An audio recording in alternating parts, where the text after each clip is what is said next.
Greetings, Inquisitors. Welcome to the Holocron. This is the week 134 update for the Darth Loquitur account. I update this account's progress every week, go through all the characters, ships, mods, Datacrons, whatever I'm doing with the account.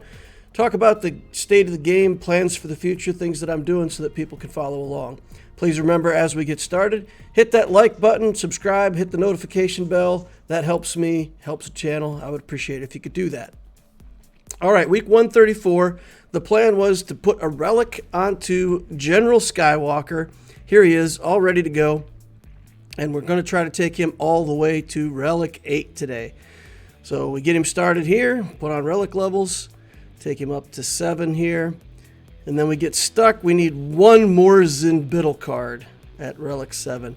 So I have to go in here to the scavenger, and I just chop up some materials here real quick, make one last zinbiddle card, and get him to relic 8. All right, there we go. For the rest of the account upgrades, we're focused on this Jabba the Hutt journey now. We're really trying to get that going. So let's get Boushh Leia here up to gear 12. I'm going to take that as the primary objective working here in this journey. You can also get a gear level onto Gamorrean Guard. The Tusken, we need more stuff. Here we need Mark V detonators. And these are still some of the cheapest gear pieces out of the shop. They cost 8 per piece. So I go ahead and buy 20 of those. It's still more efficient to do that than buying them out of the store for the new raid currency or any other currency for that matter. The crystal cost is just so cheap. Good to get them out of the shop. So I top those off. I take a look at all the rest of these characters, and none of the rest of them are ready to gear up. So we're just going to commit a stun gun here onto Krayt. Still a while before we'll get him to 7 stars, but I need to keep gearing him up as we go. So go ahead and commit those resources. That'll help make purchases throughout the next week. Here we've got Canderous to 7 stars, so we're going to take him up to level 85. Take him up to gear 8 like we usually do, and put the initial skills onto him to get him started. Don't have any plans to mod him at the moment. We'll wait a couple more gear tiers before we do that. And he'll be a priority for us to gear up as we work through these characters, because I am going to want to add him to the team that I've got going for the Krayt raid, the Mando team. So get him up and running, get him started at least. But Farma Juhani got another star on her, she goes to 5 stars. Bastila Fallen, same thing. We got a little more progress on her, she's going to 6 stars. No other stars. I've been farming less hard nodes till I get a feel for this new raid currency system. So also have an opportunity here to maybe look at this Night Sister zombie, but at the end of the day, I walk it off. I click off. I do want to work on the Night Sisters a little bit, but yeah, checking to see if there's other characters, and here we find Scion. So Scion's probably a better investment than the Night Sisters at the moment, because we have been working on that Sith Triumvirate team. All right, so that's going to wrap up the amount of gear upgrades that I'm able to do this week. Going in here to General Skywalker, I want to mod him a specific way. I want to mod him very defensively with a bunch of protection main stats. As I go through my mods here, taking everything off of everybody, trying to find the very best I can. And I do a couple calibrations on this arrow, trying to get this final speed roll, and we get it. So we end up with an arrow that has protection as the primary stat and 26 speed substat, so that is pretty nice. Good fit for Skywalker. You see, we got a bunch of defense mods on him, and I did decide to go with a critical damage mod for the triangle instead of more protection there. So we got pretty good speed substats on most of these mods. There's a 15 on this one, but you know, it's okay. We'll take it. Gets us a 281 total speed and a damage of 8,200 on gas, with the extra crit damage. So it's not a high offense crit, Skywalker like you might put with a General Jedi Master Kenobi or something like that. So we're going to play him with the 501st. And I want him to be really hard to take down in case I decide to use him on defense in certain places. So that's my idea, is to make him the most difficult to chop down.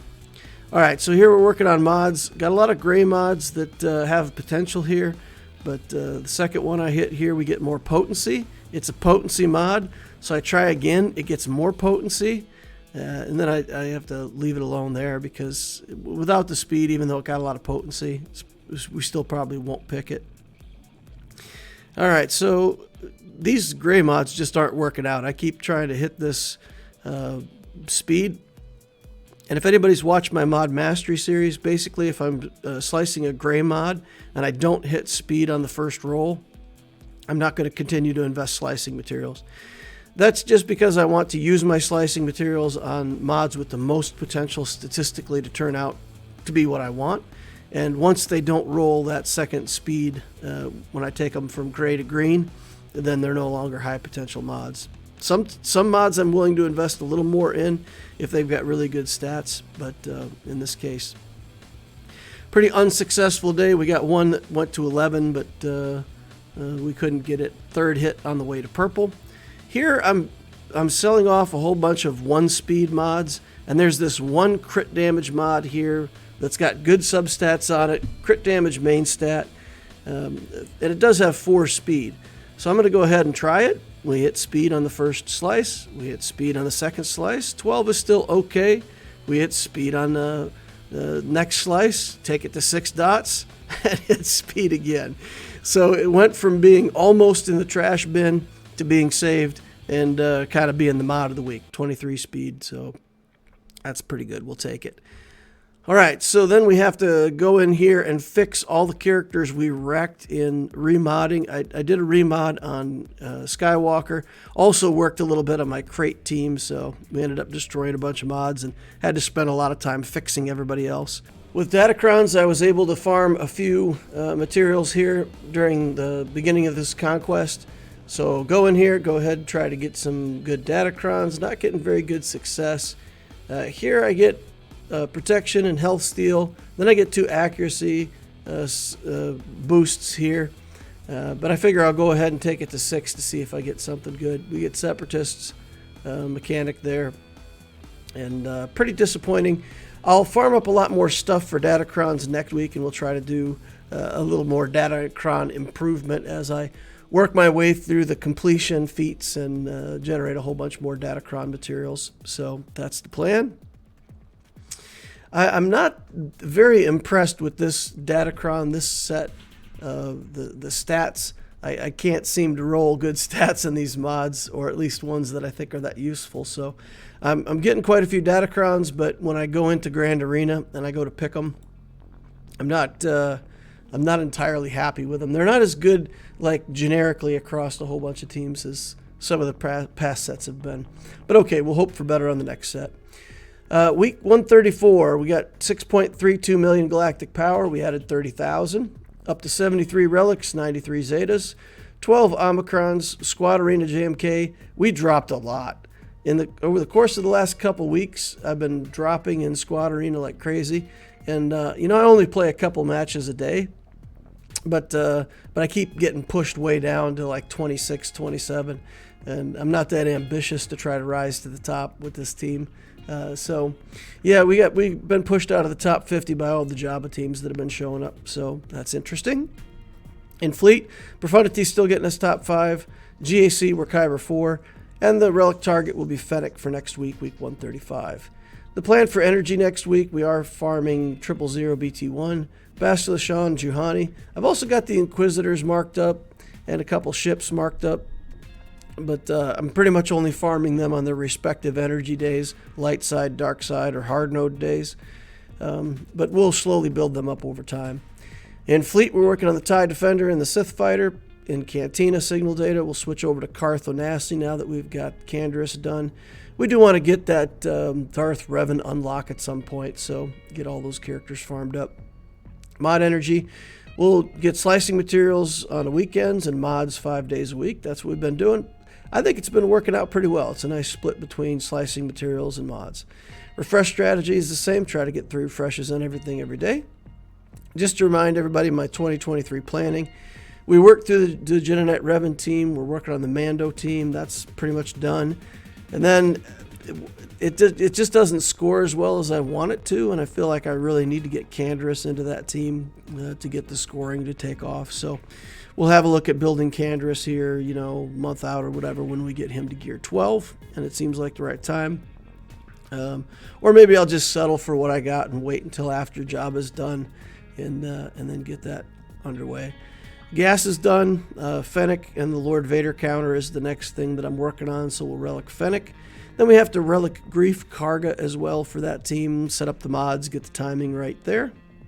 And then we'll be into the Jabba journey and finish that out.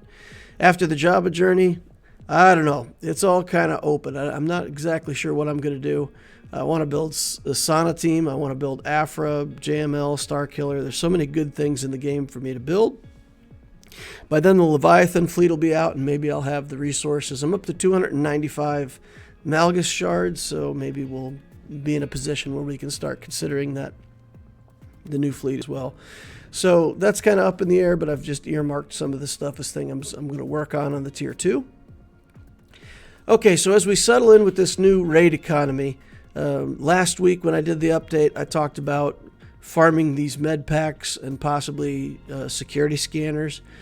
So I spent almost the whole week with all of my fleet energy, my extra fleet energy that I'm not spending on the 2 hard nodes. So pretty much most of my fleet energy was really spent on these Mark 6 med packs that you need for taking characters to gear 13. So in last week's update, if you looked at a character that I was working on, Gas at the time, or another character that needed a relic, I was in good shape on these gold pieces, but I was needing the scanners and the med packs, right? So a lot of my characters that needed relic pieces looked a little bit like this. So I spent the whole week farming those med packs, and at the end of the week, it still looks the same way.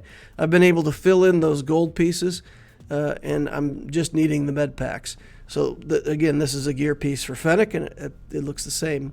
And that tells me, in terms of, for anybody who hasn't watched my gear guide, I talk about the idea of bottleneck resources, which is if you can get everything else running at a certain speed, whatever is the one thing that's holding you back becomes the bottleneck.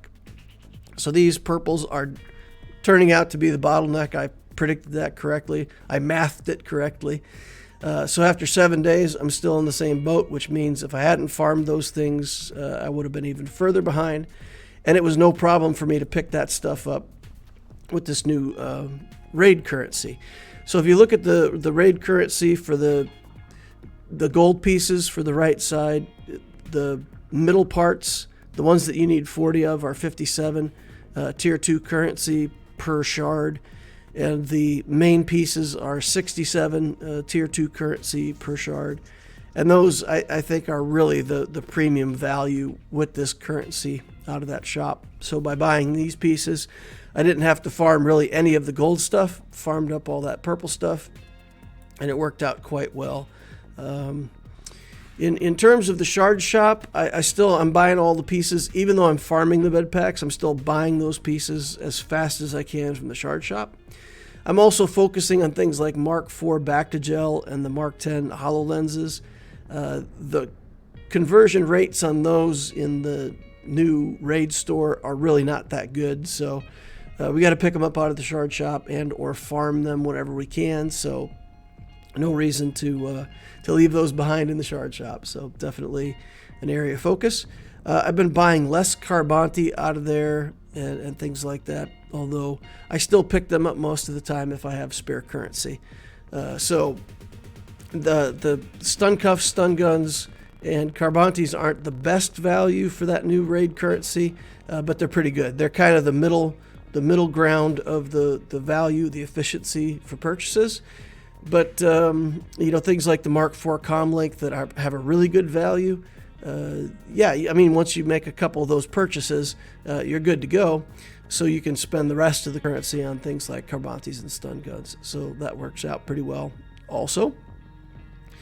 I'm looking at Conquest. I'm kind of holding on to my Conquest currency right now. I have some thoughts with it. I may buy some more of the gold pieces from Conquest, focusing on parts that could be scavenged for relics, but I'm going to wait till closer to the end of Conquest before I start spending that currency.